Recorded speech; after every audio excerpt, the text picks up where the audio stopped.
We live in a world of relentless striving, where every ambition, every fear, every heartache seems to hinge on forces beyond our grasp. From the turn of the global economy to the intimate betrayal of a loved one, from the sudden onset of illness to the inescapable march of time itself, we find ourselves adrift in a vast ocean of uncertainty. What if this pervasive sense of helplessness, this deep-seated anxiety, stems not from the chaos of the world, but from a profound misunderstanding of where our true power lies? What if the key to unlocking a life of serenity, purpose, and unshakable inner peace has been offered to us across millennia, etched into the very foundations of human reason? From the moment we draw breath, we are taught to exert ourselves, to bend the world to our will. We chase external achievements, wealth, fame, affection, perfect health, believing them to be the pillars of a contented life. Yet for many, this pursuit becomes a relentless torment, a Sisyphean struggle against a universe stubbornly indifferent to our desires. We tether our happiness to outcomes that are, by their very nature, fragile and impermanent, vulnerable to the whims of fortune, the caprice of others, or the inexorable laws of nature. This fundamental misapprehension, this outward gaze for inner peace, is the root cause of much human suffering. We yearn for stability in a cosmos defined by flux, for certainty in a dance of randomness. The weight of these expectations, these demands we place upon the world and upon ourselves to control the uncontrollable, is often unbearable. It breeds frustration, despair, and a gnawing sense of inadequacy. But what if the very framework through which we perceive control is flawed? What if the path to liberation lies not in a more tenacious grip on externals, but in a radical re-evaluation of our internal landscape? This is not merely a philosophical abstraction. It is an urgent, practical question for navigating the complexities of modern existence. The ancients understood this dilemma intimately, for the human heart, in its core anxieties and aspirations, remains largely unchanged across the ages. They observed the same patterns of attachment and aversion, the same cycles of hope and disappointment, the same futile attempts to govern what resists governance. Their answer, forged in the crucible of their own tumultuous lives, offers a profound shift in perspective, a compass for the soul in a world that forever threatens to throw us off course. It begins with a single clear distinction, a dividing line drawn with unwavering precision. It is with Epictetus, the former slave who rose to become one of Stoicism's most influential teachers, that we find the clearest articulation of this pivotal insight, the dichotomy of control. He begins his Enchiridion, his manual for life, with this stark, uncompromising declaration. It is the bedrock upon which all subsequent Stoic practice is built. Some things are up to us, and some things are not up to us. This is not a casual observation. It is a profound philosophical axiom, a surgical cut through the tangled knot of human experience. What precisely does Epictetus mean by up to us? He specifies, our judgments, our impulses, our desires, our aversions, in short, whatever is our own doing. These are the operations of our rational mind, the inner workings of our will. They are inherently free, unhindered and unconstrained. No external force, no decree of fate, no action of another human being can compel us to judge something good when we believe it bad, to desire what we despise, or to act against our reasoned conviction. This is the inner citadel, the domain of our sovereign will. Conversely, what is not up to us includes our body, our possessions, our reputation, our public offices, in short, whatever is not our own doing. These are the external realities of existence, the physical world, our social standing, the actions of others, the very length and circumstances of our life.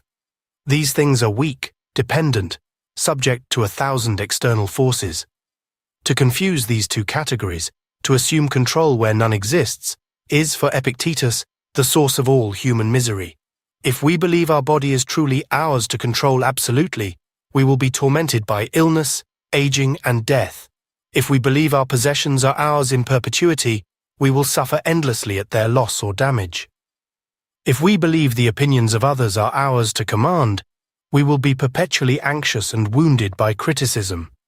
This distinction, though seemingly simple, is revolutionary. It strips away the layers of illusion and presents us with a stark, undeniable truth about the boundaries of our personal agency. It is the first step towards true freedom. Let us delve deeper into the nature of what is truly up to us. It is the realm of our inner life, the very faculty that makes us human, our reason, our judgment, our intention. Marcus Aurelius, the philosopher-emperor, spent his life contemplating this precise boundary. He understood that while the world outside his palace walls might be a maelstrom of political intrigue, war, and plague, his inner kingdom remained his inviolable domain. "You have power over your mind," he wrote in his meditations, "not outside events. Realize this, and you will find strength." This isn't a call to escapism, but a profound directive to orient our efforts where they can actually bear fruit.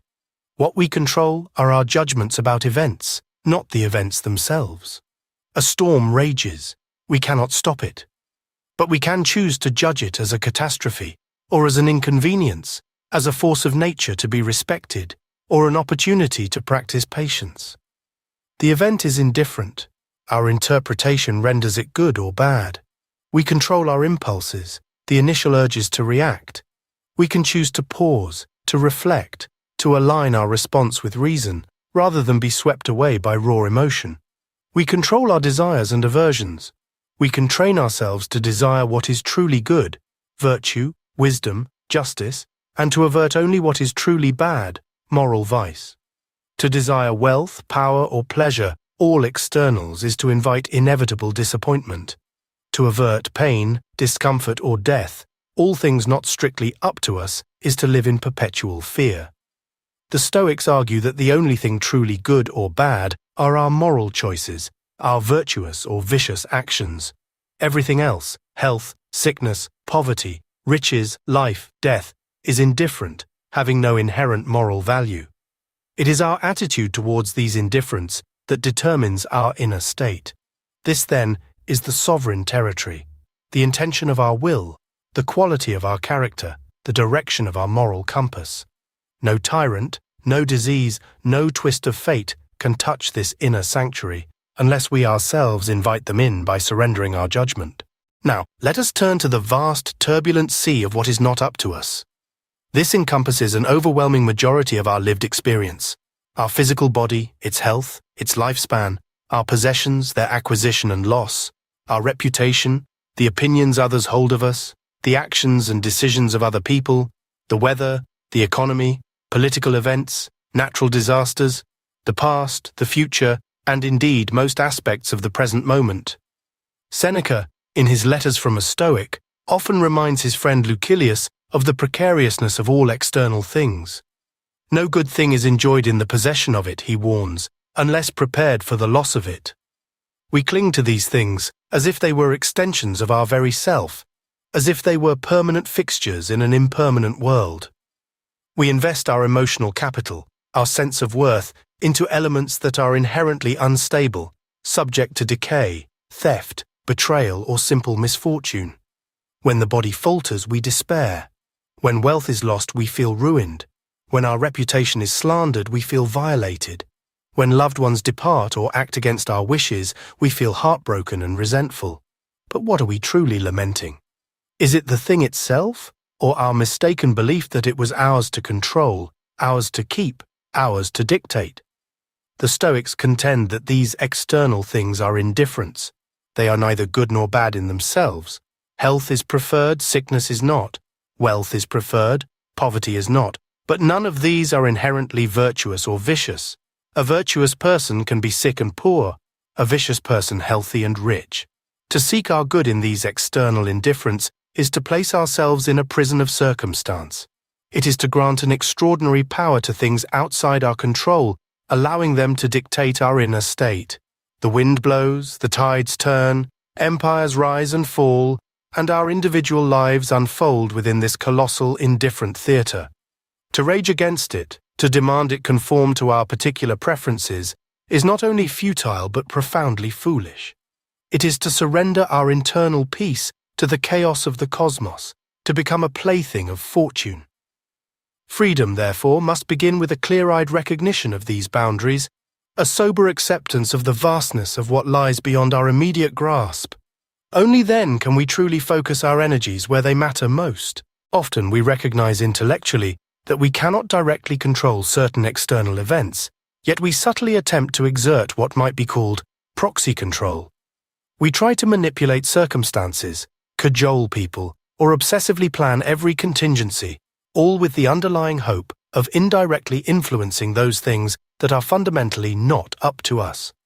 For instance, we know we cannot control another person's opinion of us, but we might spend countless hours crafting our image, rehearsing conversations, or even sacrificing our own integrity, all in a desperate bid to win their approval. We know we cannot control the weather, but we might allow a sudden rain shower to utterly ruin our mood and our day, effectively allowing an external, uncontrollable event to dictate our internal, controllable state. We know we cannot prevent illness, but we might fall into anxious hypochondria, constantly monitoring our bodies and dreading what might come, thereby forfeiting the present moment to a future that is uncertain.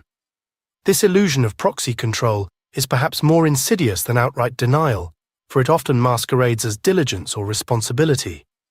We tell ourselves we are merely being prudent, prepared, or considerate, yet beneath these noble intentions often lies a deep-seated fear, a refusal to accept the limits of our power. Marcus Aurelius frequently cautioned against this overextension of our will. He understood the temptation to micromanage the universe. He spoke of the importance of attending to the present minute and distinguishing between the necessary and the superfluous. When we chase after external outcomes, we not only waste our precious mental and emotional energy, but we also create fertile ground for suffering. Our peace becomes contingent upon the alignment of 1,000 factors, all outside our direct command. The Stoic path, therefore, calls for a rigorous self-examination, a constant questioning of our motives and our attachments. Are we truly acting in accordance with our rational will, focusing on our judgments and intentions? Or are we secretly, or not so secretly, attempting to pull strings in a play over which we are not the director? To truly internalize the dichotomy of control is to relinquish this illusion, to release the tight grip on what was never truly ours to hold, and to redirect that immense energy towards the only thing that genuinely belongs to us, our character. Marcus Aurelius, ruling an empire under constant threat, developed the concept of the inner citadel, a metaphor for the impregnable fortress of the mind. This citadel is our rational faculty, the seat of our judgments, our will, our character. It is the only place where we are truly sovereign. No external enemy, no plague, no political turmoil can breach its walls unless we ourselves open the gates through our own faulty judgments. The battleground for our peace and tranquility, therefore, is not the external world, but within this very citadel. The true enemy is not circumstance, but our interpretation of it. If you are pained by any external thing, Marcus writes, it is not the thing itself that troubles you, but your own judgment about it, and it is in your power to wipe out this judgment now. This is a radical claim, yet profoundly liberating. It asserts that our emotional reactions are not automatic responses to events, but rather the consequence of our cognitive appraisal of those events. The loss of wealth, for instance, is not inherently a cause for despair. It is our judgment that loss of wealth is a terrible thing that creates the suffering. The insult from another person is not inherently humiliating. It is our judgment that being insulted is a grave affront to my honor that ignites our anger. If we can challenge and revise these judgments, if we can see the external thing for what it truly is, an indifferent neither good nor bad, then the emotional pain associated with it dissipates. This requires constant vigilance, a relentless questioning of our assumptions and automatic reactions. It means subjecting every impression, every fantasia, to the scrutiny of reason. Is this truly within my control? Is this truly good or bad, or merely an indifferent circumstance? The goal is not to suppress emotion, but to ground it in truth, to ensure our feelings are proportional to reality rather than distorted by false judgments. By mastering our judgments, we strengthen the walls of our inner citadel, rendering it invulnerable to the slings and arrows of outrageous fortune. We become masters of our own experience, no longer buffeted by every gust of wind, but anchored by the unwavering strength of our reasoned mind.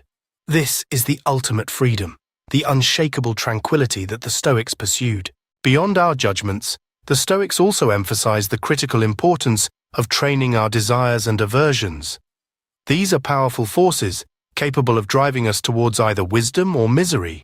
Most people, unreflectively, desire things that are external and not truly up to them: wealth, fame, pleasure, power, the approval of others.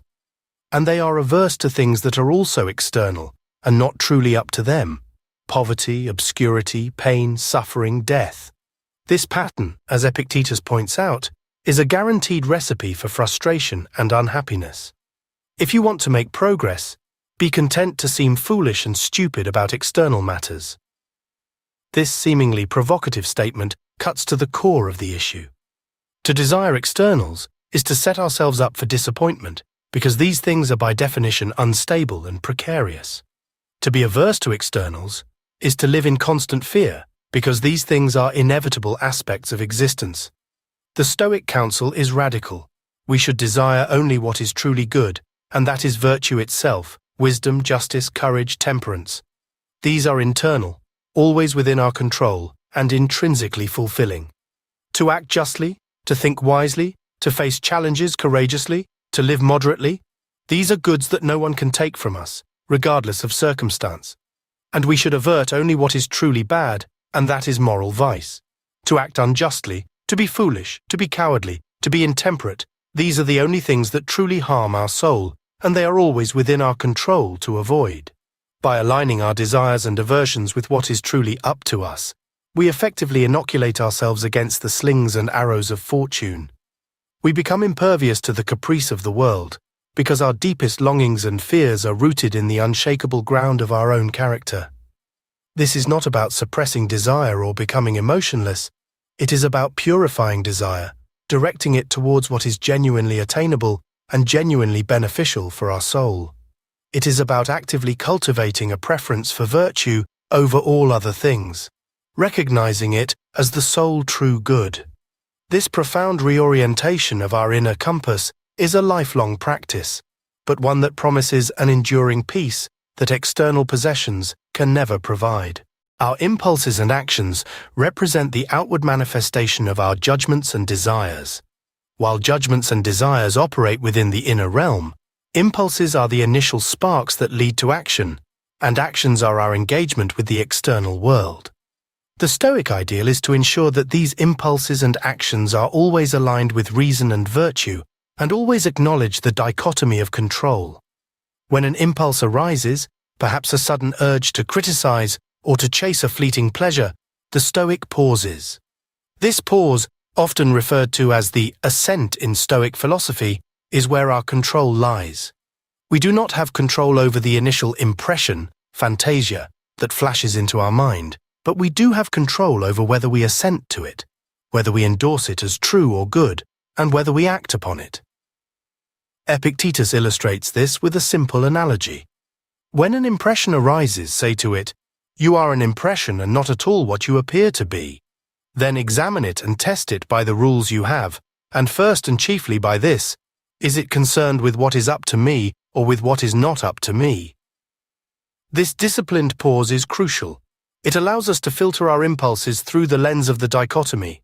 Is this action I am about to take genuinely aimed at fostering my virtue, or is it an attempt to manipulate an external outcome? Is this an impulse rooted in reason, or in a misguided desire for something outside my control? Our actions, too, must reflect this understanding. We strive to act justly, courageously, wisely, and temperately in all our dealings, regardless of the outcome. We fulfill our duties to family, community, and humanity, not because we expect a certain reward or recognition, which are externals, but because it is the right thing to do, an expression of our virtuous nature. The outcome of our actions, the Stoics remind us, is ultimately not up to us. We can prepare diligently for an exam, but we cannot guarantee a specific grade. We can speak truth to power, but we cannot guarantee its acceptance. Our responsibility lies in the effort, the intention, the virtuous execution of the action. The result belongs to fate, to the larger order of the universe.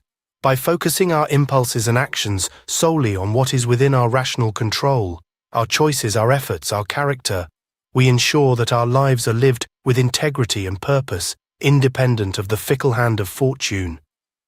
This is practical freedom, lived moment by moment. The Stoic concept of indifference is often misunderstood. It does not mean apathy, nor a cold detachment from the world and its affairs. Instead, it is a precise philosophical term describing everything that is neither good nor bad in itself. Health, wealth, reputation, pleasure, pain, poverty, sickness, death, these are all indifference. They possess no intrinsic moral value. What gives them value in our lives is our judgment about them and our attachment to them. Seneca often explored this nuance. While a Stoic would certainly prefer health over sickness or wealth over poverty, they would not deem these as essential for a good life, nor would they allow their presence or absence to determine their inner peace. A man is not poor, Seneca wrote to Lucilius, if he has a little, but if he desires more. The true harm comes not from the lack of an indifferent, but from the misguided desire for it. To be indifferent to indifference, therefore, is not to be uncaring, but to be free from the tyranny of external circumstance. It is to recognize that true good and true bad reside solely in our moral choices, in the exercise of our virtue or vice. If our highest good is virtue, then nothing external can truly harm it. If our greatest evil is vice, then nothing external can truly cause it. By cultivating this indifference to indifference, we dismantle the power they hold over us. We can engage with the world, strive for preferred externals, like good health or a comfortable life, but we do so with an open hand, knowing that their presence or absence does not define our worth or our happiness. We perform our duties, we act with justice, we pursue knowledge, not for external reward, but because these actions are expressions of our rational, virtuous nature. This allows for a deeper, more robust engagement with life. We are free to act with courage and conviction, precisely because we are no longer enslaved by the fear of losing what is not ours, or the desperate longing for what may never come. It is a profound liberation, leading to a tranquility that external goods can only mimic, and then only for a fleeting moment. If the dichotomy of control delineates the boundaries of our power, then virtue stands as the singular, unwavering focus of that power. For the Stoics, virtue, comprising wisdom, justice, courage, and temperance, is not merely a desirable quality. It is the summum bonum, the highest good, the only thing that is truly good in itself. Everything else is, by definition, an indifferent. This is a crucial pivot in Stoic thought. It means that a life lived virtuously is, by definition, a good life, regardless of external circumstances. A virtuous person suffering immense physical pain, or enduring abject poverty, or facing public scorn, is still living a good life because their moral choices, their character, their inner state, remain intact and aligned with reason. Conversely, a vicious person, though surrounded by wealth, health, and praise, is living a bad life because their inner state is corrupted by irrationality and moral error. No man is free who is not master of himself, Epictetus asserted, linking freedom directly to self-mastery and thus to virtue. When we cultivate wisdom, we gain the ability to discern what is truly good, bad, or indifferent. When we embody justice, we act rightly towards others, recognizing our shared humanity. When we practice courage, we face fear and adversity with resolve, not allowing external threats to compromise our inner integrity. When we exercise temperance, we master our desires and impulses, ensuring they remain in harmony with reason. These four cardinal virtues are not separate compartments, but interdependent facets of a single, coherent whole. They are the only things fully and unequivocally up to us. Our wealth can be stolen, our health can fail, our reputation can be slandered, but our capacity for wisdom, justice, courage, and temperance can never be taken away unless we willingly surrender it through our own choices. This singular focus on virtue as the highest good provides an unshakable foundation for our lives. It liberates us from the anxiety of external outcomes and redirects our efforts towards the one thing over which we have complete dominion, the quality of our character. It is the ultimate expression of control, not over the world, but over ourselves, and in that self-mastery lies true tranquility and freedom. To fully grasp the centrality of virtue, we must understand its constituent parts. The Stoics adopted the traditional Greek cardinal virtues, imbuing them with their unique rational and cosmopolitan flavor. These are wisdom, justice, courage, and temperance. Wisdom is the intellectual virtue, the ability to discern what is truly good, bad, or indifferent. It is the practical knowledge of how to live well, to apply reason to everyday situations, to navigate the complexities of life with clear sight. It allows us to correctly apply the dichotomy of control, to understand the true nature of things, and to see the interconnectedness of the cosmos. Without wisdom, our other virtues might be misguided. Justice is the moral virtue, the proper treatment of others. It means acting fairly, honestly, and beneficently towards all human beings, recognizing our shared rational nature and our membership in a universal community. For Marcus Aurelius, justice was paramount, emphasizing that we are born for community, for mutual aid. It is about fulfilling our social duties, not out of obligation to externals, but because it is the right thing to do, an expression of our rational nature. Courage, or fortitude, is the virtue of facing fear, adversity, pain, and uncertainty with resolve. It is not the absence of fear, but the willingness to act rightly despite fear, to defend our principles, and to endure what is necessary. This includes intellectual courage, the courage to question our own assumptions, and moral courage, the courage to stand up for what is right, even when it is unpopular or dangerous. Temperance, or moderation, is the virtue of self-control, of mastering our desires and impulses. It means knowing when enough is enough, regulating our appetites for pleasure, and avoiding excess in all things. It ensures that our passions do not overthrow our reason, allowing us to act with deliberation and composure. These four virtues are interconnected. One cannot truly possess one without possessing the others. They are the integrated expression of a fully rational and harmonized soul, the only true goods that are entirely within our power to cultivate and maintain. They form the unshakable foundation of the inner citadel, providing stability and meaning regardless of the external storms. The Stoic injunction to live according to nature is another cornerstone often misunderstood. It does not mean to revert to a primitive state or to abandon civilization. Rather, it means to live in accordance with our own rational nature, which is itself a part of the larger rational order of the cosmos. As human beings, our distinguishing characteristic is our capacity for reason. To live according to nature, therefore, means to use this faculty, to think clearly, to make sound judgments, to act virtuously, and to understand our place in the grand scheme of things. Marcus Aurelius frequently returned to this theme, reminding himself of his own specific nature and the universal nature. "Everything harmonizes with me," he wrote, "which is harmonious to thee, O universe. Nothing for me is too early nor too late, which is in due time for thee." This cosmic perspective is crucial. It reminds us that we are not isolated beings, but integral threads in the vast tapestry of existence. Our individual nature as rational beings compels us to seek wisdom, to act justly towards others as social beings, and to accept with equanimity what the larger nature, the universe, fate, providence, brings our way. To resist the rational order of the cosmos, to rail against inevitable events, is to live contrary to nature, to invite suffering through our own irrationality. Living according to nature also implies recognizing our social duty. As rational, social animals, our well-being is intertwined with the well-being of the community. Justice is not merely a moral imperative, but a natural one. To live according to nature is to contribute to the common good, to act with beneficence, to see ourselves as citizens of the world. It is a harmonious existence where our internal choices align with both our individual rational faculty and the universal order. This deep congruence provides profound peace, a sense of belonging and purpose that transcends transient desires and fears.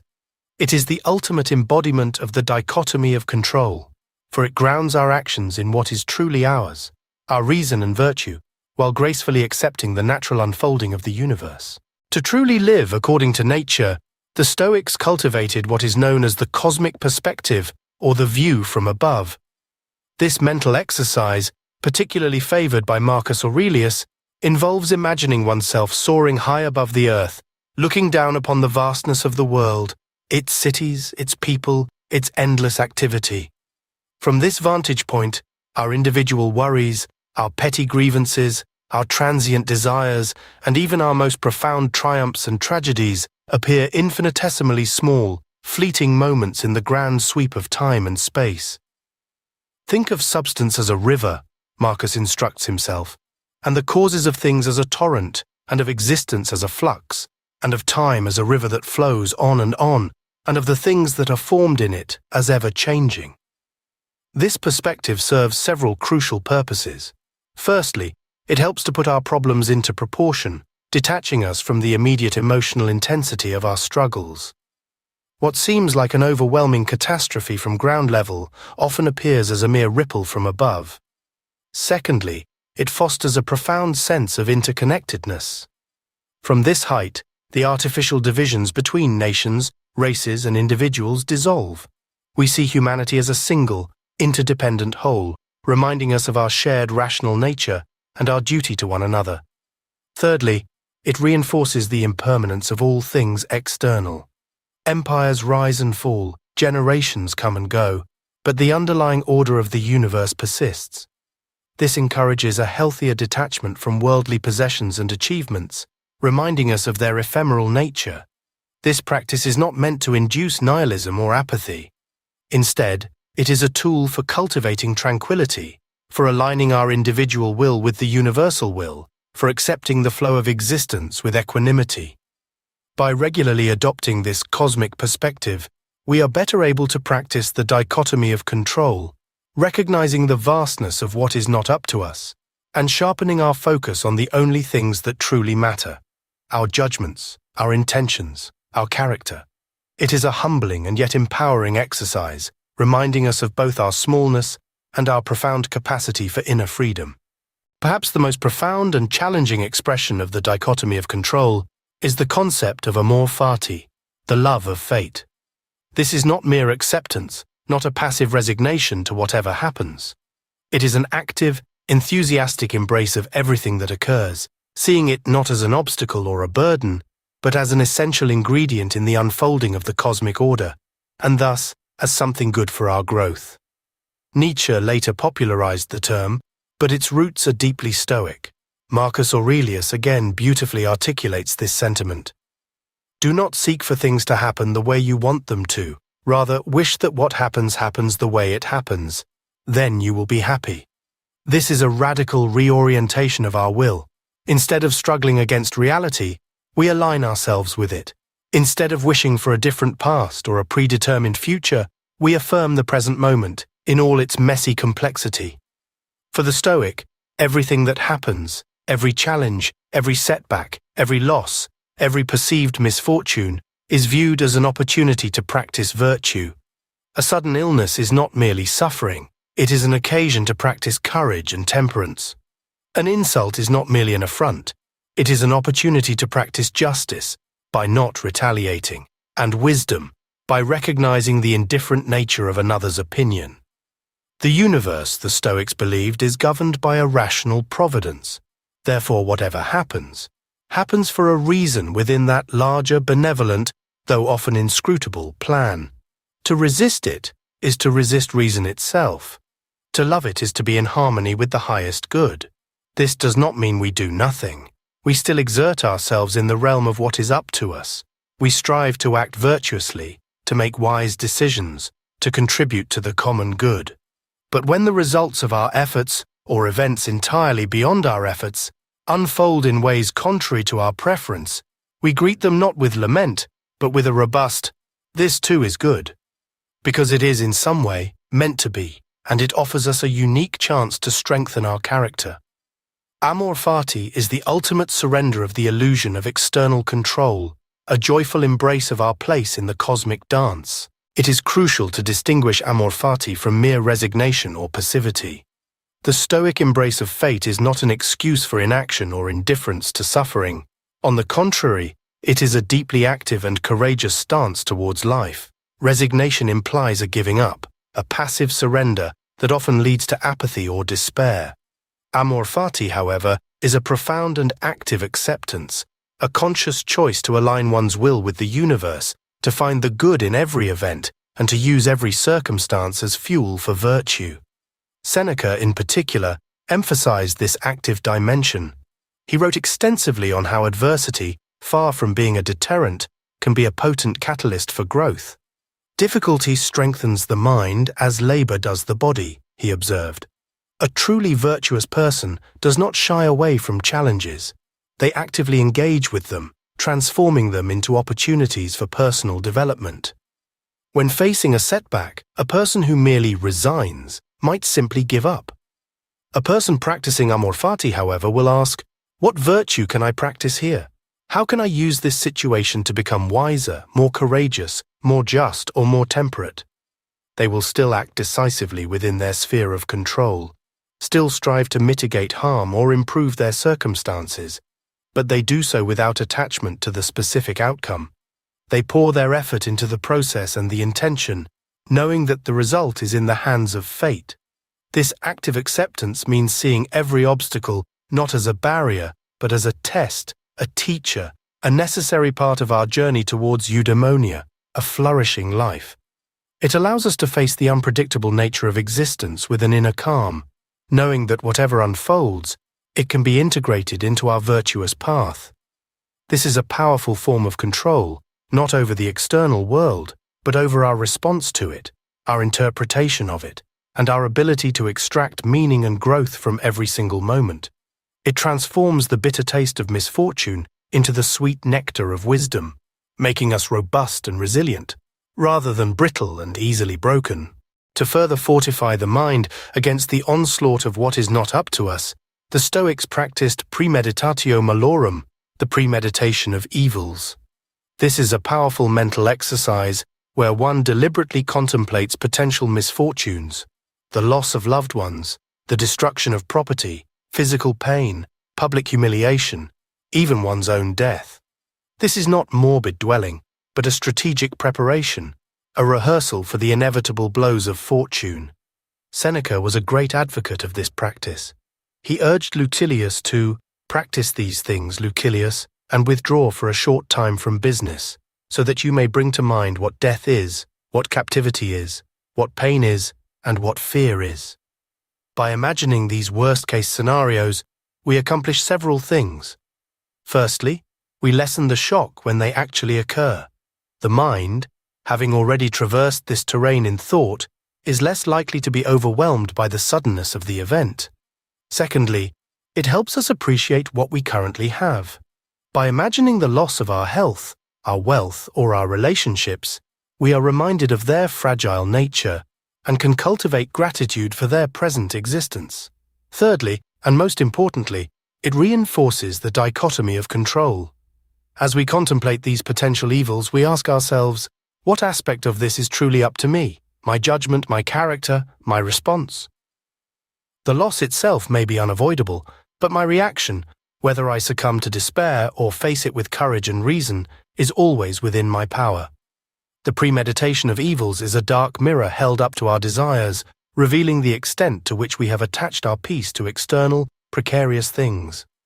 It allows us to mentally rehearse our stoic response, to steel our resolve, and to cultivate a mindset that can endure any blow. It is a vital tool for achieving tranquility, not by avoiding pain, but by preparing for it, by integrating it into our understanding of life's natural flow, and by ensuring that our inner citadel remains unbreached. Seneca's philosophy, particularly in his letters and essays, resonates with a profound understanding of adversity. He saw challenges, misfortunes, and even suffering not as hindrances to a good life, but as essential opportunities for its cultivation.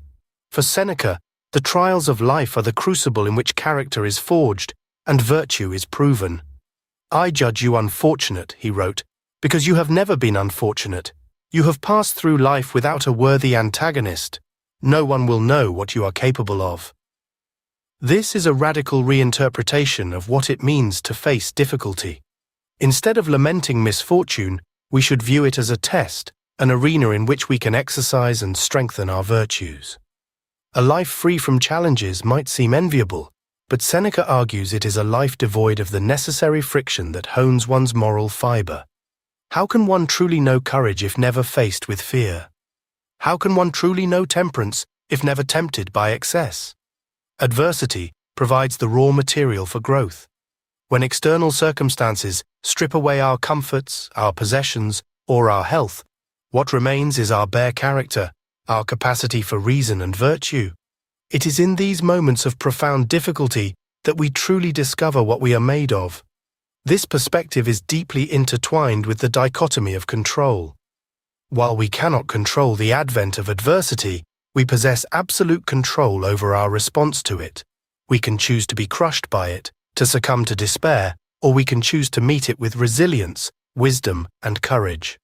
For Seneca, the wise person is not one who avoids suffering, but one who transforms it.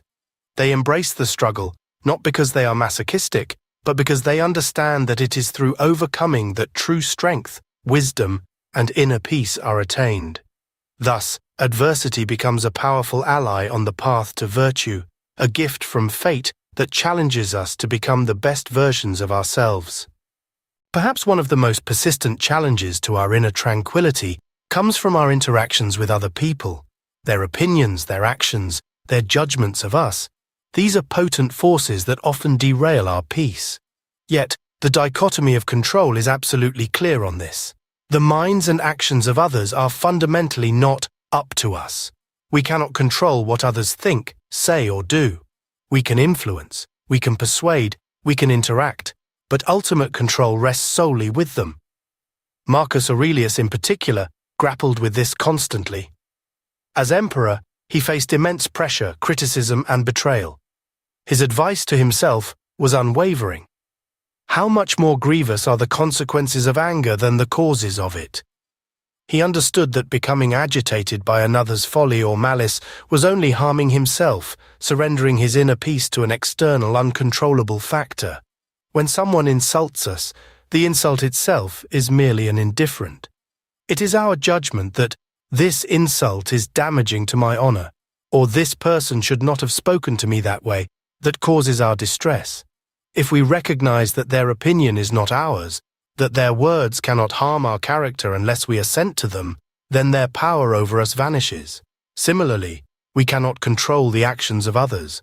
A loved one may betray us, a colleague may undermine us, a stranger may act unjustly.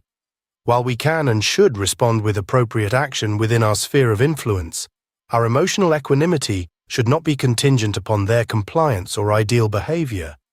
Our duty, according to the Stoics, is to act with justice and benevolence towards all, regardless of how they act towards us. This means fulfilling our role as a rational social being. The results of our efforts to influence others or their responses to our virtuous actions are indifference. By internalizing this, we liberate ourselves from the ceaseless anxiety of seeking approval or preventing disapproval. We can engage with others from a place of genuine goodwill and reasoned action, rather than from a desperate need to control their reactions. The freedom from the opinions of others is a cornerstone of Stoic tranquility, a profound expression of inner sovereignty. The Stoic approach to the dichotomy of control in relationships can, at first glance, appear cold or detached. If we cannot control others' actions or opinions, does this mean we should sever emotional bonds? Absolutely not. The Stoics were not hermits. They recognized our nature as social beings.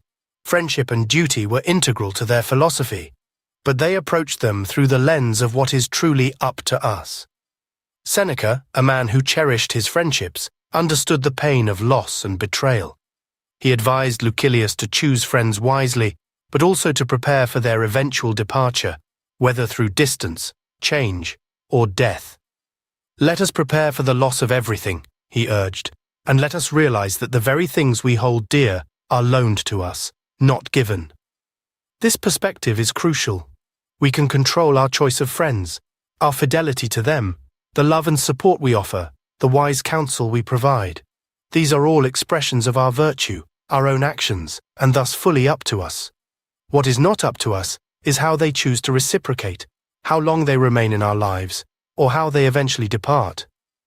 To invest our happiness solely in the presence of another, or in their specific actions, is to make our serenity vulnerable. Instead, we focus on being the best friend, the most just colleague, the most loving family member we can be, because these are virtuous actions within our control. We fulfill our duties to our family, our community, our state, not because of the expected outcome, but because it is the rational, moral thing to do, an expression of our social nature. The Stoics would argue that true love and true friendship are expressions of virtue. They are about wishing well for others, acting justly towards them, and supporting their own journey towards wisdom. This kind of love is not possessive or demanding of specific external outcomes. It is a profound internal commitment to act virtuously in relation to others, regardless of their response. It is a love that finds its fulfillment not in being loved back in a particular way, which is an external, but in the very act of loving virtuously, which is an internal choice. Thus, the dichotomy of control enriches our relationships by freeing them from anxious attachment, allowing for a purer, more resilient form of connection. The dichotomy of control is not merely a theoretical concept, it is a practical tool for daily living, a filter through which every experience can be processed. The Stoics emphasized consistent practice, turning philosophy into a way of life. This daily application involves several key exercises. One is the morning reflection, where one mentally prepares for the day ahead. As Marcus Aurelius would advise himself, say to yourself in the early morning, I shall meet today with an inquisitive man, with an ungrateful man, a treacherous man, a malicious man, a selfish man. This isn't pessimism, it's premeditation. It's reminding himself that the actions of others are not within his control, but his response to them is. He prepares his mind to meet these external challenges with equanimity and reason. Another practice is the evening review. Before sleep, one reflects on the day's events. Where did I act virtuously? Where did I fall short? Where did I allow externals to disturb my peace? Did I confuse what was up to me with what was not? This is a form of self-correction, a gentle but rigorous assessment of one's progress. Epictetus also stressed the importance of constantly asking, is this concerned with what is up to me, or with what is not up to me? This question becomes an almost automatic reflex. When faced with a challenging situation, a frustrating delay, an unexpected loss, or even a sudden burst of anger, pause and apply the question. If it's not up to you, redirect your focus to your judgment and response. If it is, then act decisively and virtuously. Furthermore, Stoics practiced negative visualization, similar to premeditatio malorum, but applied broadly. Briefly imagine losing everything you hold dear, your health, your home, your relationships. This doesn't make you fear these losses more. It helps you appreciate what you have and reminds you of the impermanence of all externals.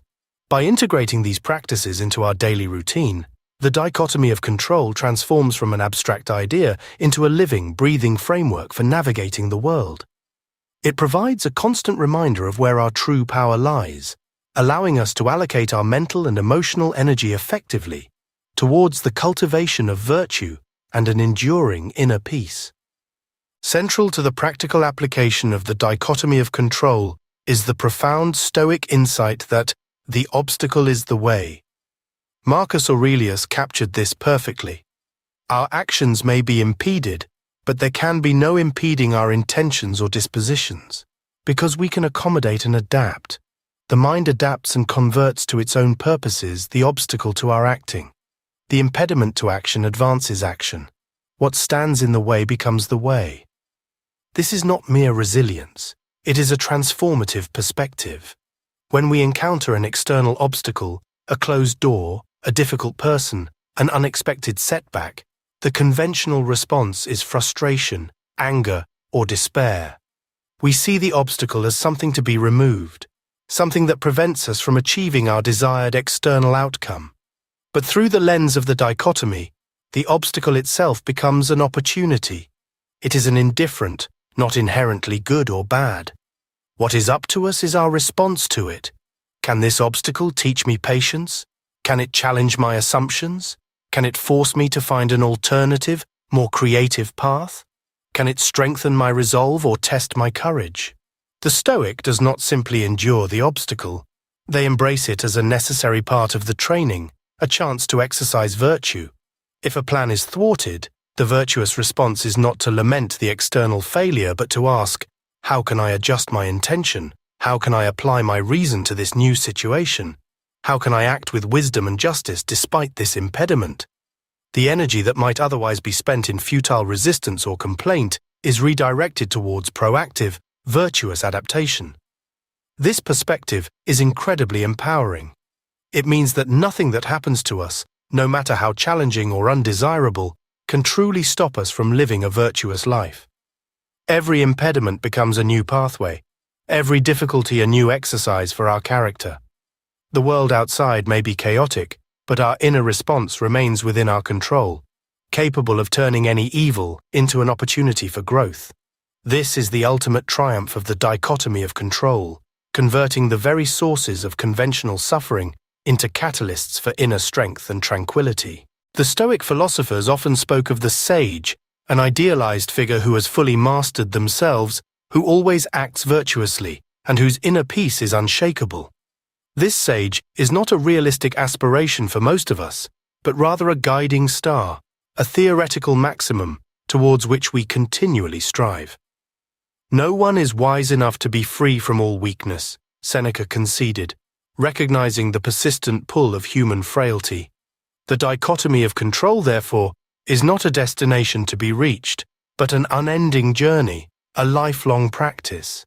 We are all beginners on this path, constantly learning, constantly falling short, and constantly picking ourselves back up. To expect immediate perfection is to set ourselves up for disillusionment, for that too would be an attachment to an external outcome, the outcome of instant mastery. Epictetus often emphasized this journey, reminding his students that progress is gradual. It requires consistent effort, self-awareness, and a willingness to correct our errors. The practice of distinguishing between what is up to us and what is not will feel awkward at first. We will slip, we will be overcome by anger, fear, or desire. But the key is not to judge ourselves harshly for these lapses, but to learn from them, to understand where we misapplied the principles, and to rededicate ourselves to the practice. This journey also involves a profound humility. The more we understand the vastness of what is not up to us, the more we realize the limitations of our own power. But this humility is not disempowering, it is liberating.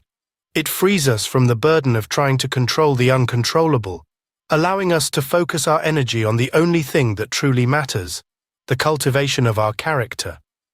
The path of the Stoic is a commitment to continuous self-improvement, a dedication to living in harmony with reason and nature, one choice, one judgment, one intentional action at a time. The sage may be an ideal, but the pursuit of that ideal, the daily effort to live by the dichotomy of control, is the very essence of the Stoic life. The notion that the Stoic path is an ongoing struggle might seem to contradict the promise of tranquility. Yet, it is precisely this acknowledgement of continuous effort that makes Stoicism so robust and realistic. It is not a magical cure for all suffering, but a framework for navigating it with grace and purpose. Marcus Aurelius, in his private reflections, frequently reminded himself of the persistent challenges. Even as an emperor steeped in philosophy, he battled his own temper, his procrastination, his attachments. "Remember how long you have been putting off these things," he chastised himself, "and how often you have received an opportunity from the gods, and yet you do not use it." This is a testament to the human condition. The allure of externals, the gravitational pull of irrational impulses, is constant. The dichotomy of control does not eliminate these temptations. It provides the tools to resist them and to reorient ourselves when we inevitably falter. Each day presents new tests, new opportunities to apply the principles, a sudden provocation, a financial reversal, a moment of physical pain. These are not failures of the philosophy, but rather moments for its vigorous application. The struggle is not against the world, but within ourselves. the struggle to maintain vigilance over our judgments, to temper our desires, to act with reason and virtue. It is the effort to consistently distinguish between what is truly ours and what is not. This constant inner work builds a kind of spiritual muscle. Each time we successfully apply the dichotomy, each time we choose a rational response over an emotional one, our inner citadel grows stronger. The tranquil state the Stoics sought, apatheia, freedom from disturbing passions, or ataraxia, untroubled tranquility, is not a state of feeling nothing, but a state of having our emotions governed by reason, of finding peace amidst the storms of life. It is a tranquility earned through disciplined practice, a peace that is resilient precisely because it acknowledges and prepares for the ongoing human struggle. The path is long, but the rewards are profound, a life lived with integrity, purpose, and unshakable inner freedom.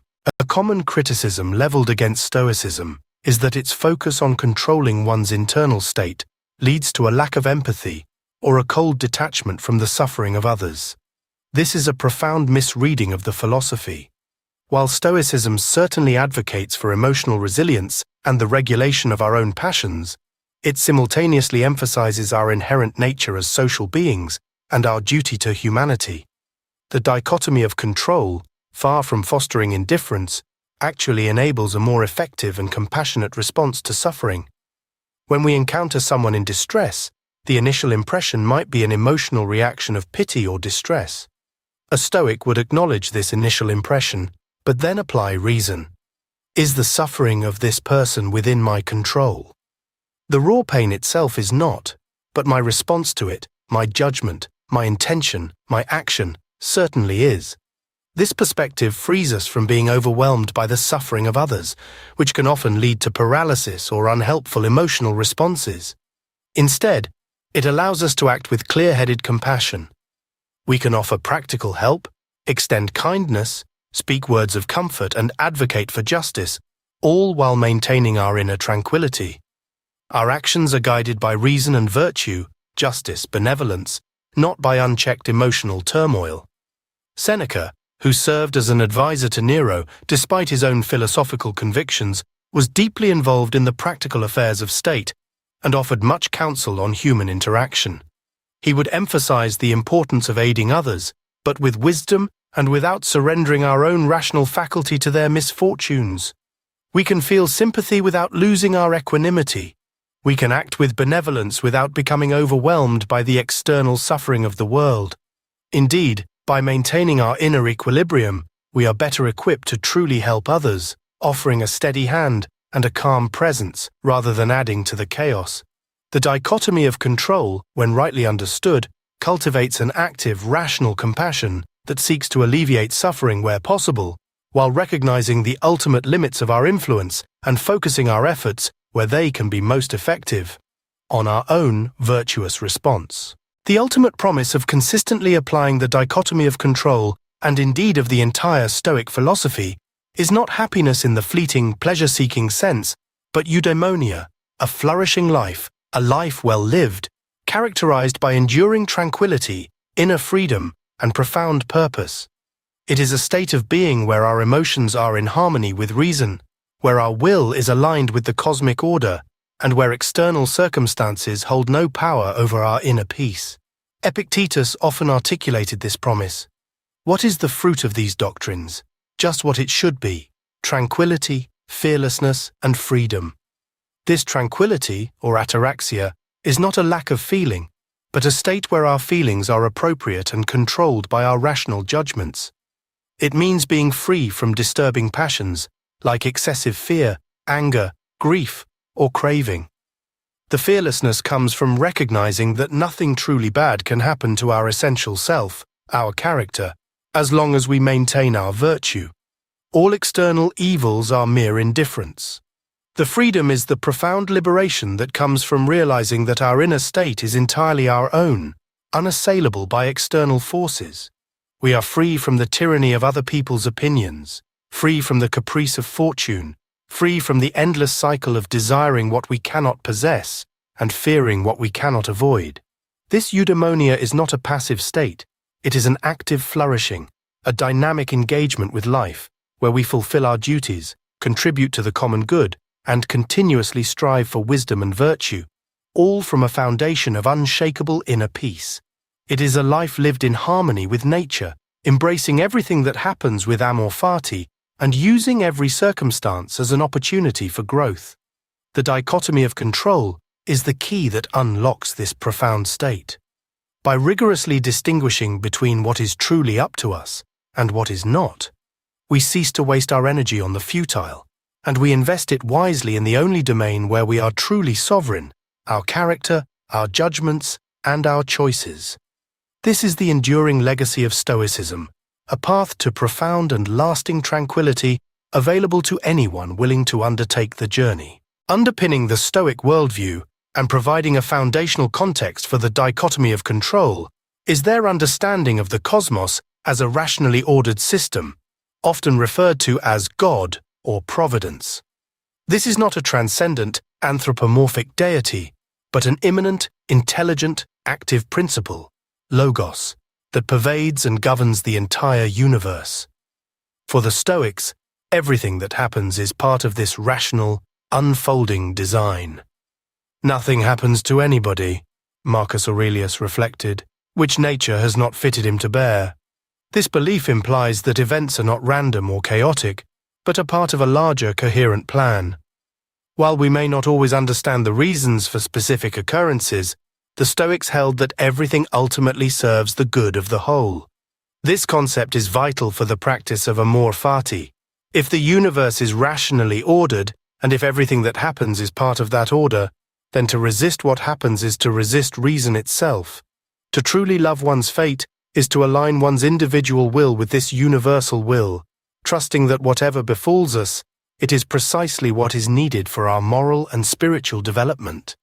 This perspective helps us to accept what is not up to us, knowing that even seemingly negative events are purposeful.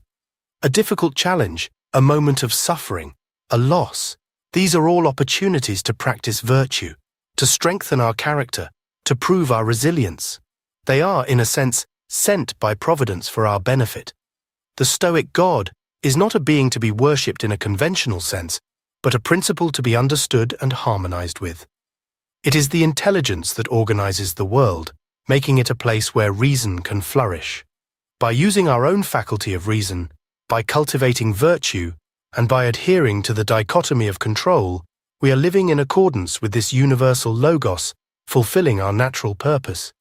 This cosmic faith provides a profound sense of security and meaning.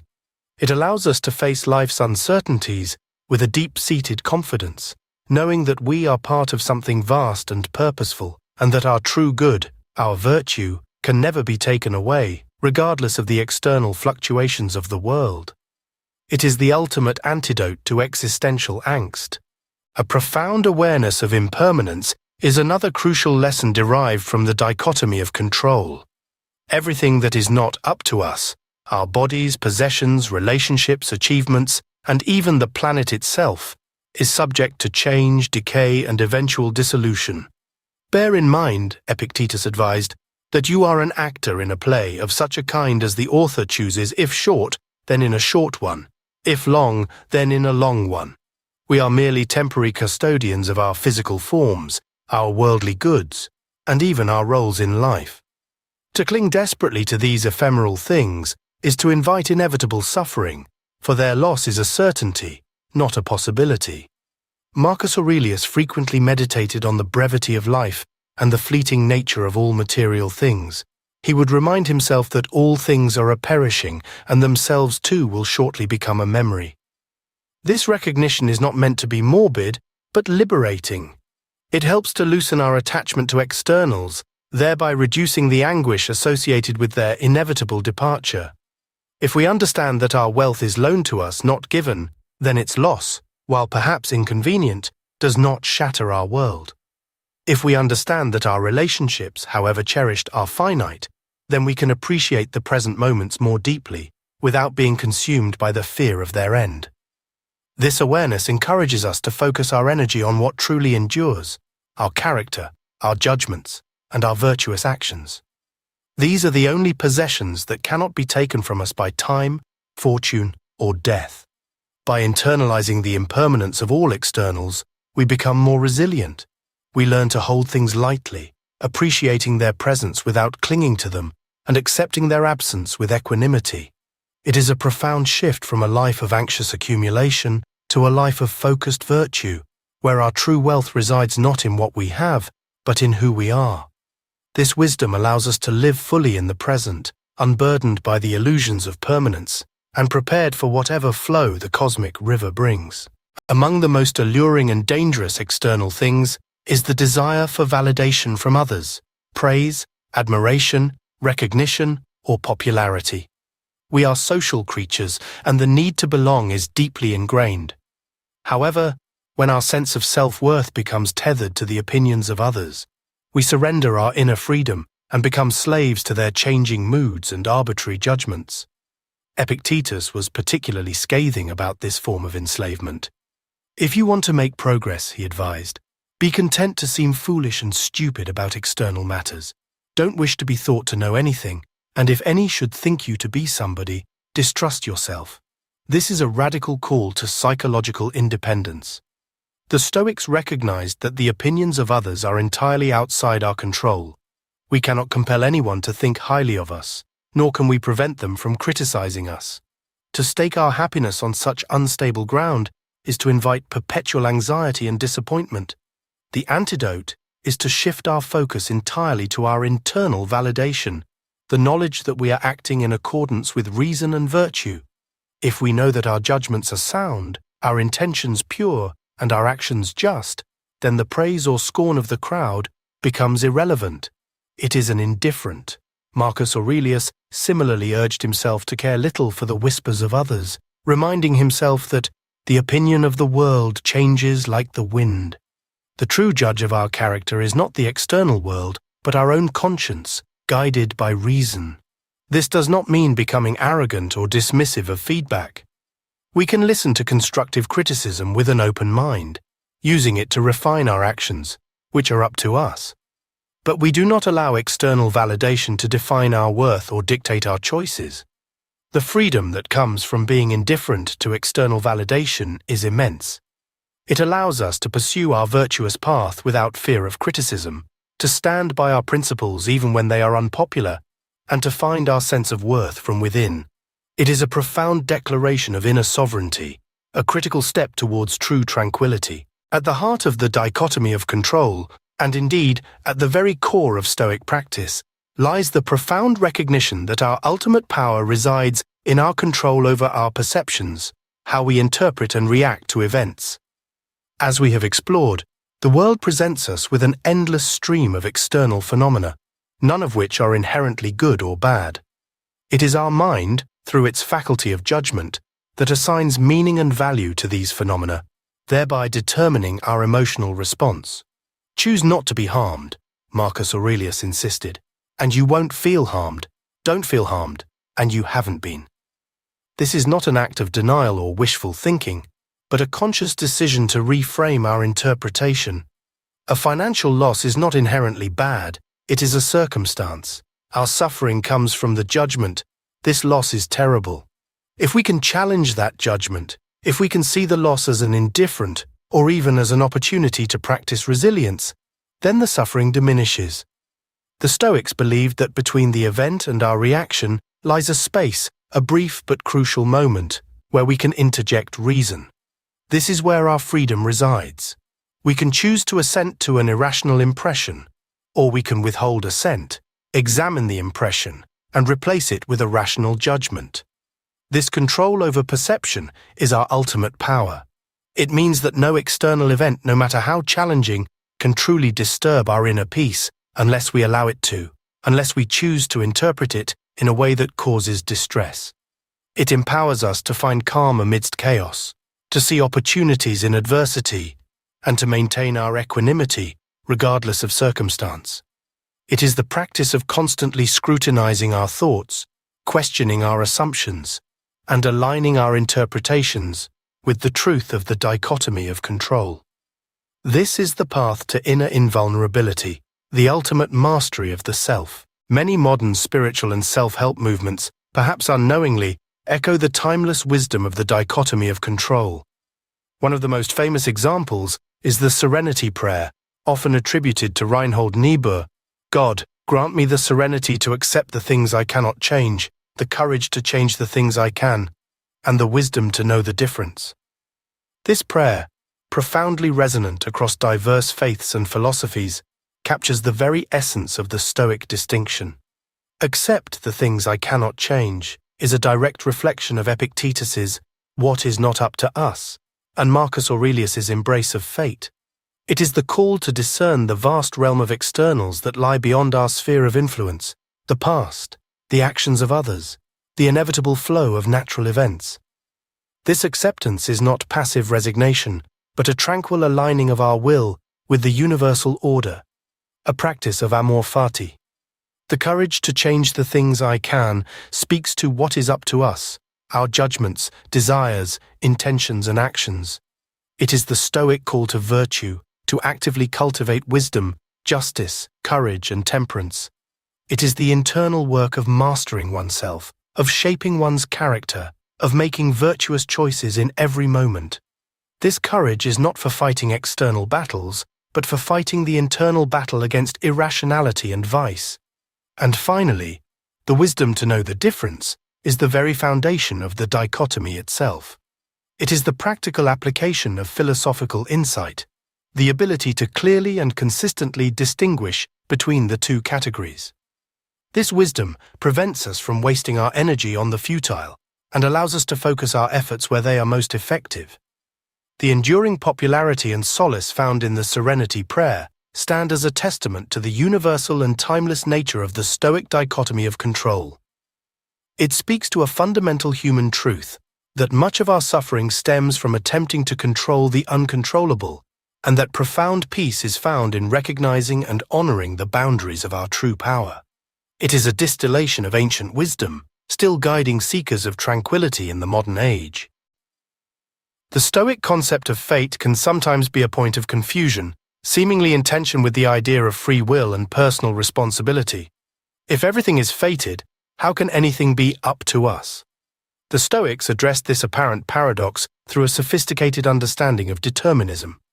They believed in a providentially ordered universe, where every event is causally linked and unfolds according to a rational design, the logos. This includes our actions.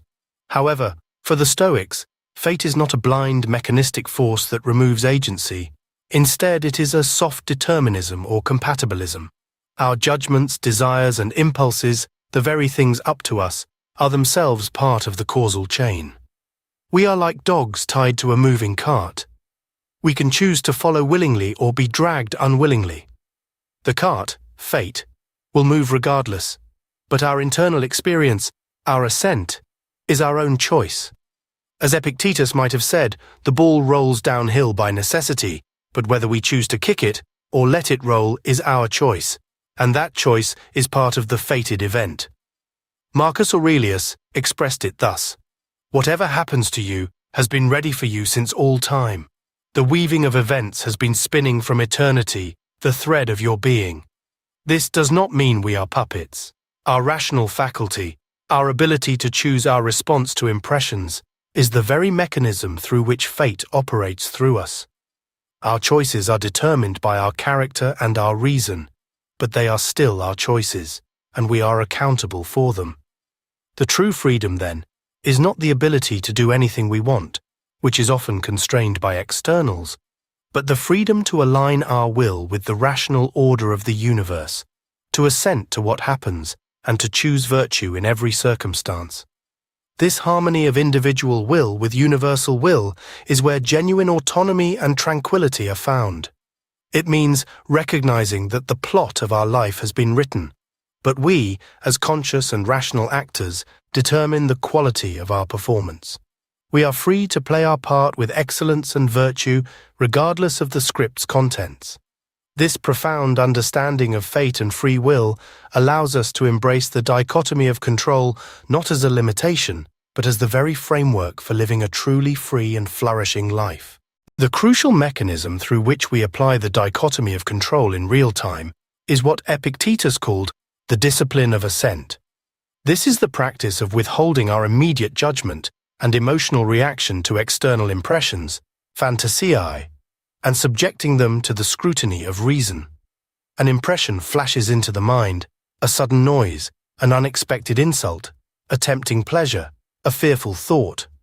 For the untrained mind, these impressions often trigger an automatic, unexamined assent. This noise is annoying. This insult is an attack. This pleasure is good. This fear is justified. And with that assent comes the corresponding emotion, and often an irrational action. Epictetus taught his students to create a pause, a moment of critical evaluation. It is not events that disturb people, but their judgments concerning them. So, when an impression arises, the first step is to recognize it as an impression, not as an unvarnished truth or an inherent good-bad. Then we ask, is this impression about something that is up to me or not up to me? If it pertains to an external, like an insult or a noise, we then question its inherent value. Is it truly bad? Or is it an indifferent, only made bad by my unexamined judgment? This active interrogation of our impressions prevents us from giving our assent to irrational or unhelpful beliefs. It allows us to choose our response, rather than being driven by automatic reflexes. It is the moment where our control over our judgments, our desires, and our aversions is exercised. This discipline requires constant vigilance and practice. It is the internal battle, fought moment by moment, against the torrent of unexamined thoughts and emotional surges. By mastering the discipline of assent, we gradually reclaim our inner territory from the chaotic incursions of the external world. We become less reactive, more deliberate, and increasingly immune to the disturbing passions that arise from faulty judgments. It is the daily, hourly work of building the inner citadel, brick by conscious brick, until our peace is rooted in an unshakable, rational foundation. While Stoicism champions emotional regulation, it is often misinterpreted as advocating a suppression of all emotion. This is incorrect. Rather, the Stoics sought to bring emotions under the guidance of reason, especially those arising from irrational attachments to indifference. The core danger, as Seneca often highlighted, lies in allowing our emotions to be dictated by things outside our control. He robs you of your present for whom you are anxious about the future, he warned. When we become deeply emotionally attached to wealth, beauty, reputation, or even the health of our loved ones, we are effectively handing over the reins of our inner peace to external precarious forces. The love for a child, for instance, is a natural and profound emotion. But if that love manifests as a desperate anxiety for their future, their success, their health, all of which are ultimately not up to us, then we transform a noble emotion into a source of perpetual suffering. A Stoic would love their child deeply, provide for them, guide them, but would accept with equanimity whatever fate brings, focusing their emotional energy on their own virtuous care, not on the uncontrollable outcomes. Similarly, fear of poverty or illness, or excessive craving for pleasure, are all examples of emotional attachments to indifference. These emotions lead us away from reason, cloud our judgment, and compel us to act in ways that may contradict our virtues. The Stoics recognized that some emotions, like joy or appropriate caution, are natural and can even be helpful. But the passions, intense, irrational, and disturbing emotions like excessive grief, unbridled anger, or insatiable craving, arise from false judgments about indifference. The solution is not to become emotionless, but to purify our emotional life by aligning it with reason and the dichotomy of control.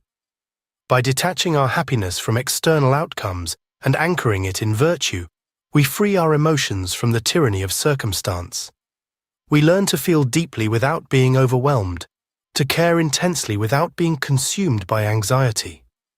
This allows for a richer, more stable emotional life, where our feelings are a reflection of our reasoned judgments, rather than a reaction to the whims of fortune. Few human experiences test the dichotomy of control more severely than loss and grief. The death of a loved one, the destruction of a cherished possession, the end of an era, these moments strike at the core of our being. A superficial reading of Stoicism might suggest a cold, unfeeling response, an immediate dismissal of sorrow. This is a profound mischaracterization. The Stoics recognized the naturalness of initial emotional reactions. Epictetus often distinguished between the initial first movements of emotion, which are involuntary, and our assent to those emotions, which is voluntary. The pang of grief upon hearing of a loved one's death is natural. What is up to us is whether we allow that initial pang to spiral into despair, self-pity, or a rejection of life itself. Seneca, who suffered personal losses, understood this deeply. He did not advocate for emotionless stoicism, but for a grief tempered by reason and acceptance. No man ever became great by chance, he wrote, often implying that our suffering too can serve a purpose. When faced with loss, the Stoic acknowledges the objective reality, an external, not up to us, has occurred. They then focus on what is up to them, their judgment, their actions.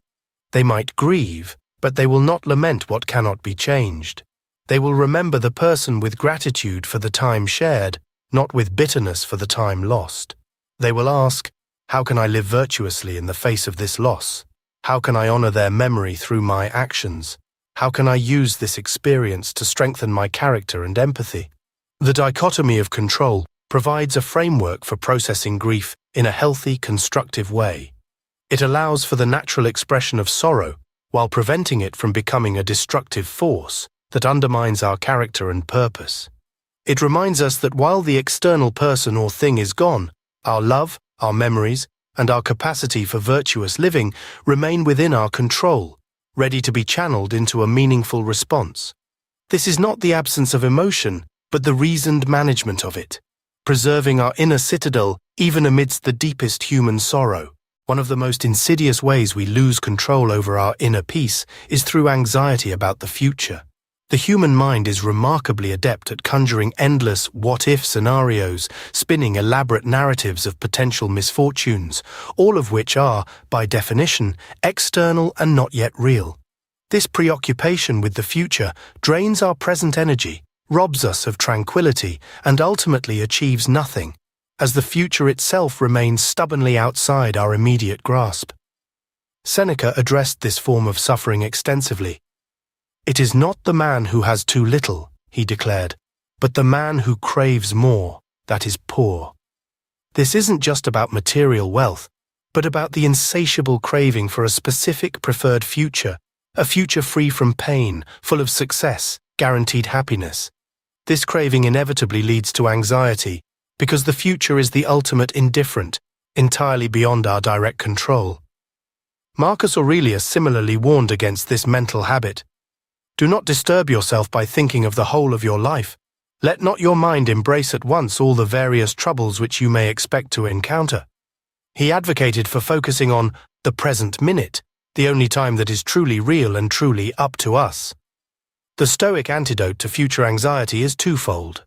Firstly, radical acceptance of uncertainty.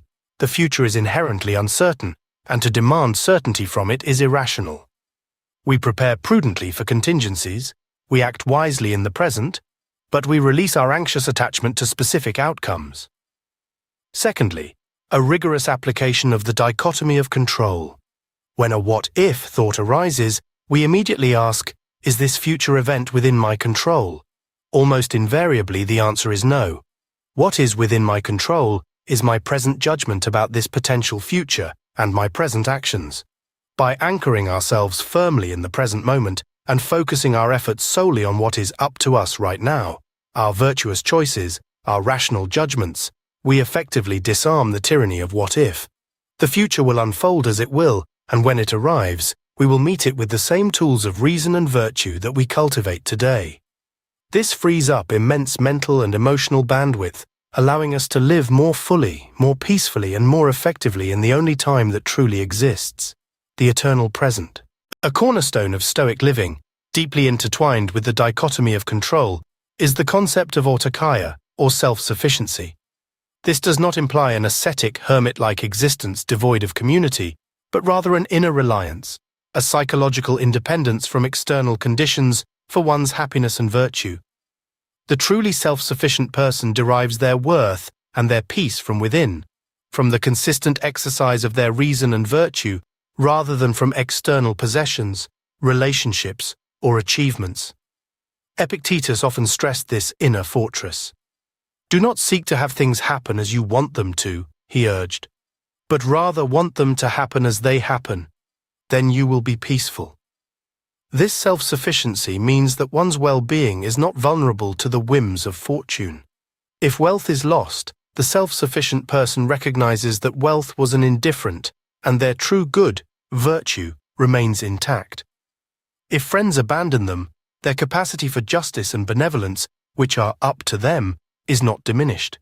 This doesn't mean that the Stoic shuns society or rejects assistance. Rather, it means that they can engage with the world, form relationships, and strive for preferred externals, like good health or a comfortable life, without making their happiness dependent on these things. They recognize that while external goods can be preferred, they are never necessary for a virtuous and tranquil life. This inner self-sufficiency is the ultimate fruit of internalizing the dichotomy of control. It is the realization that our most valuable possessions, our reason, our character, our moral choices, are always within our own keeping.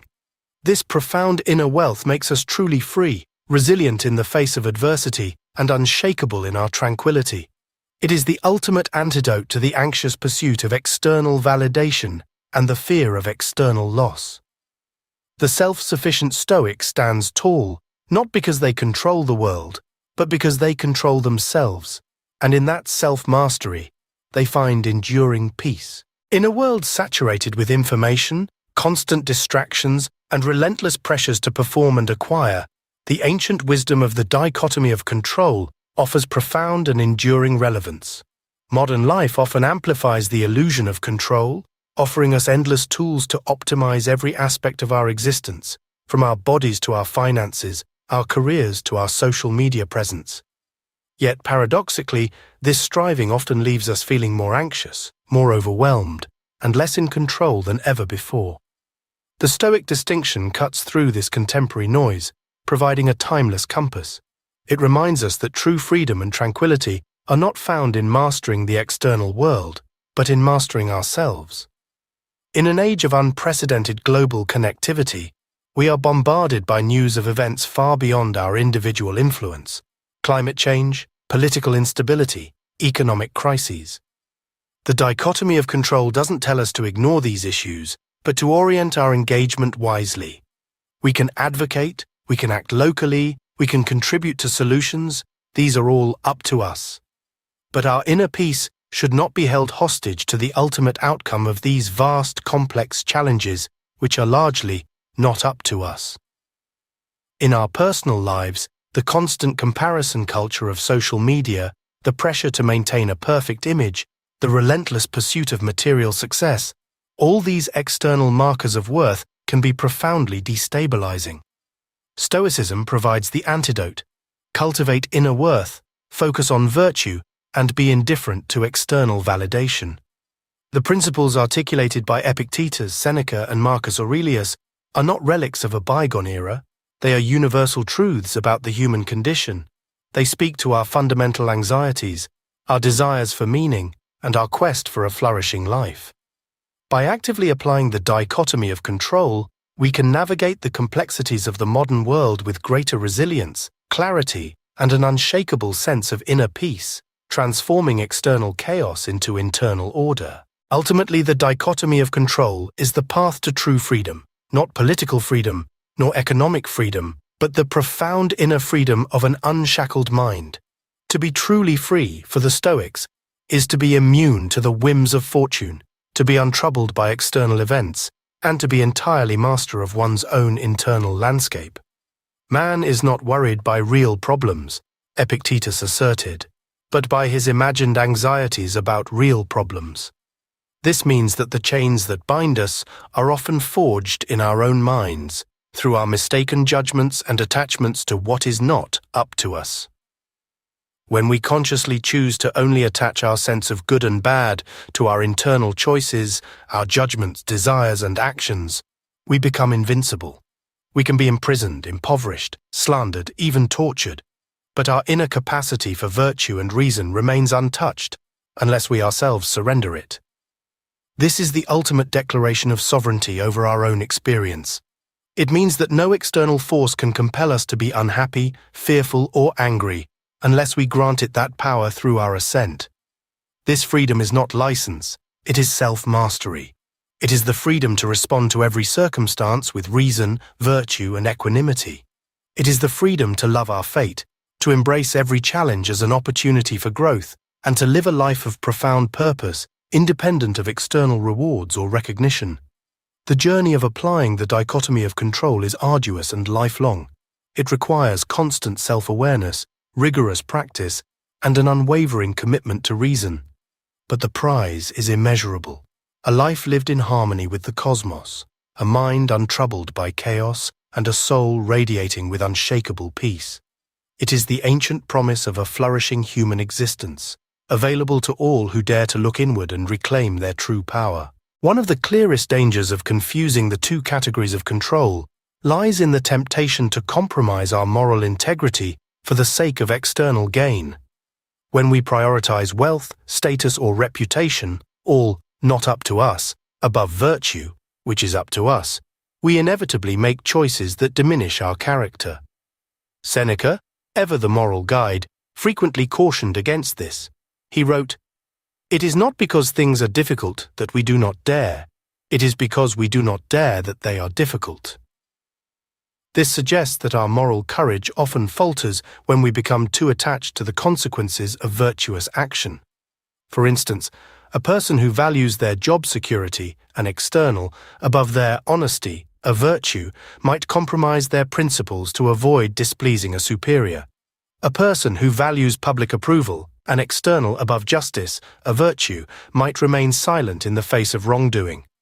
In these moments, we surrender our most precious possession, our character, for something fleeting and external. The Stoics would argue that this is the ultimate act of self-betrayal, the true source of regret and inner turmoil. When we act viciously for the sake of an external, we harm our soul, the only thing truly ours and truly good. Conversely, to act virtuously, even if it leads to external loss of job, reputation, or even life, is the only path to true integrity and inner peace. The external consequences are indifference, but the moral choice is paramount. The dichotomy of control clarifies this choice. It compels us to ask, am I acting from a place of virtue, focusing on what is truly up to me? Or am I sacrificing my integrity for the illusion of control over externals? This constant self-scrutiny is vital for maintaining our moral compass.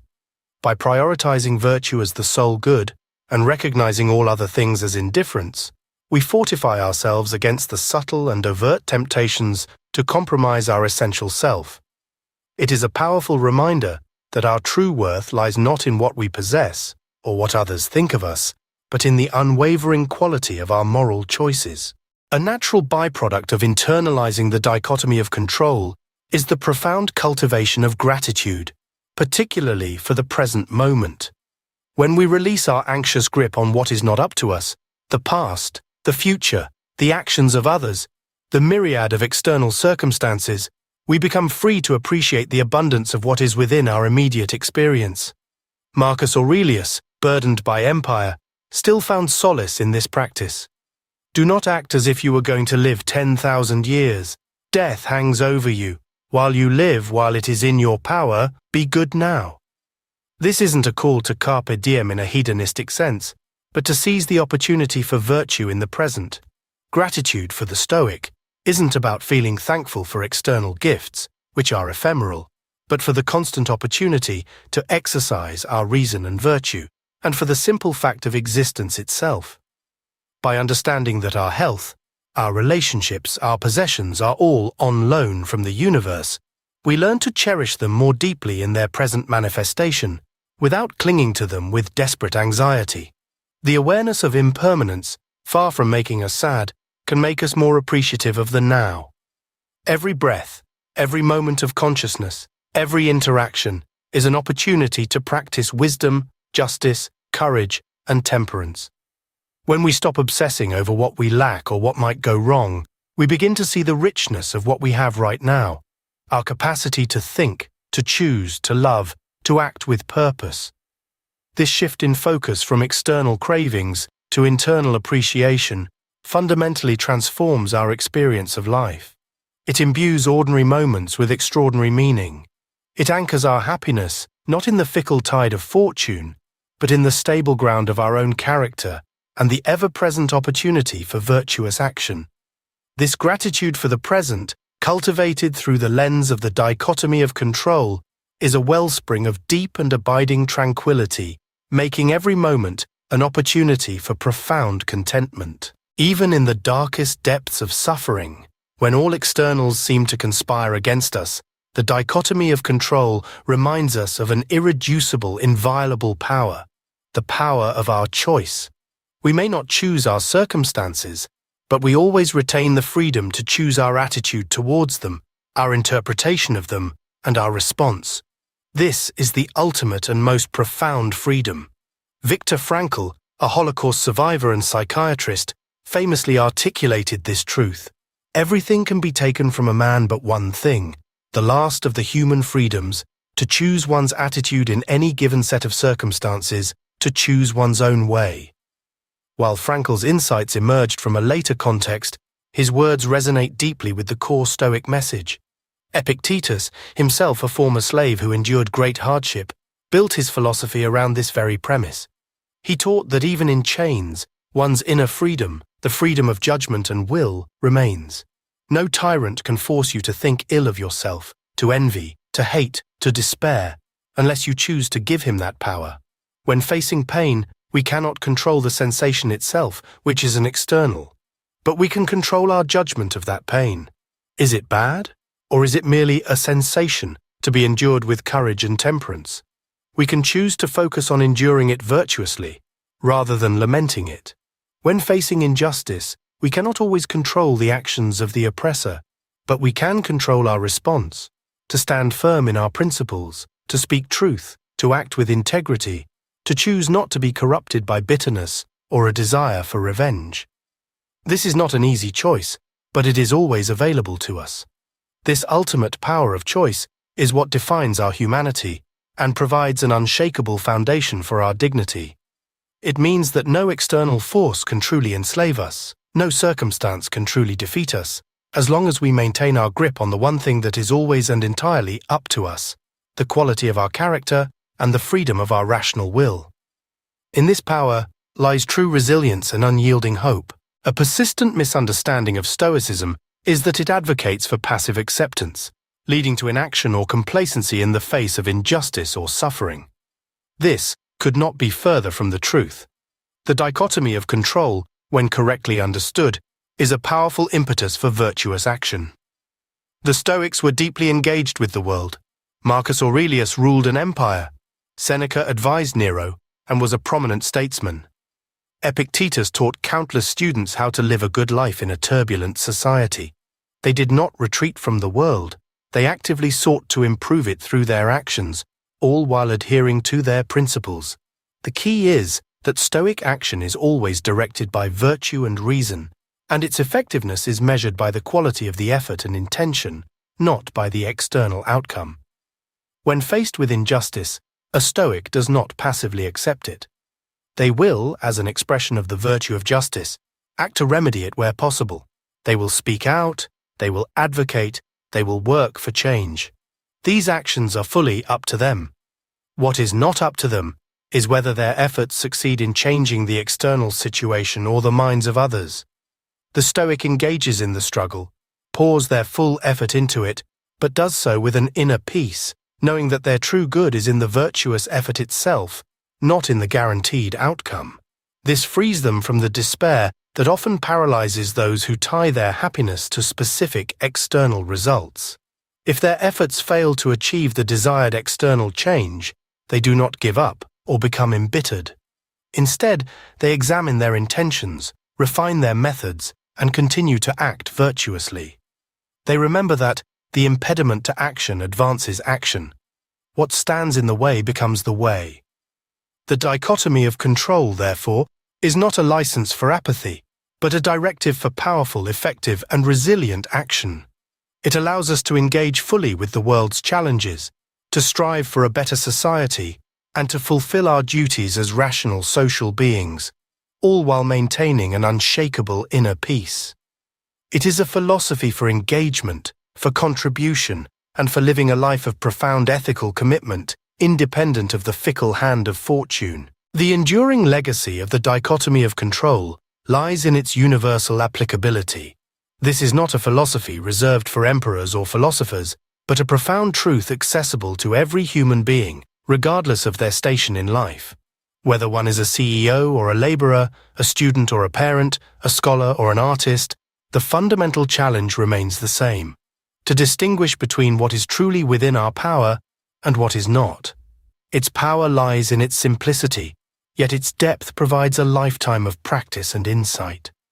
Epictetus's teachings, originally delivered to slaves and common citizens, emphasize that anyone, through diligent effort, can achieve inner freedom. Marcus Aurelius, writing his Meditations not for publication, but for personal guidance amidst the crushing weight of imperial responsibility, proves that even the most powerful person can benefit from these principles. Seneca, a wealthy and influential statesman, demonstrates how these ideas can be integrated into a life of public service and personal connection. The dichotomy of control transcends cultural boundaries and historical periods because it addresses a fundamental aspect of the human condition, our yearning for peace in a chaotic world. It offers a clear, actionable path towards that peace, rooted not in external circumstances, but in the unwavering strength of our own rational will. It empowers us to reclaim our agency, to shed the burden of external expectations, and to cultivate a life of integrity, purpose, and unshakable tranquility. The questions posed by Epictetus, is this concerned with what is up to me, or with what is not up to me, remain as vital today as they were 2 millennia ago. By making this distinction the cornerstone of our daily lives, we embark on a journey towards a profound self-mastery, transforming the unpredictable nature of existence into an arena for virtue and discovering the boundless strength of an unshackled mind. This is the enduring promise, the ultimate gift of the Stoic path. We began this journey by confronting the ubiquitous human struggle, the incessant yearning for control over a world that relentlessly reminds us of our limitations. We have walked through the ancient corridors of Stoic thought, guided by the wisdom of Epictetus, Seneca, and Marcus Aurelius, uncovering the bedrock principle that liberates the mind, the dichotomy of control. We have seen that our power is not over the events themselves, the turn of the global economy, the sudden onset of illness, the caprice of another's will. These vast, turbulent seas of externals are not up to us. Instead, our true dominion resides in a sacred, inviolable territory, our judgments, our desires, our aversions, and our impulses. It is within this inner citadel that our freedom truly lies. We have learned that to confuse these two realms is to invite perpetual suffering, to tie our peace to fragile, impermanent anchors. But to rigorously apply this distinction is to unlock a profound tranquility, an unshakable inner calm that no external storm can breach. We have explored how virtue, wisdom, justice, courage, and temperance emerges as the only true good, the sole object worthy of our unreserved focus, precisely because it is always and entirely within our grasp, and how living according to nature, embracing amor fati, transforms every obstacle into an opportunity for growth, every setback into a forge for character. This is not a philosophy of passive resignation, but of active, reasoned engagement. It is a call to a deeper, more resilient form of human excellence. It does not promise a life free from pain or challenge, but a life lived with integrity, purpose, and grace, despite pain and challenge.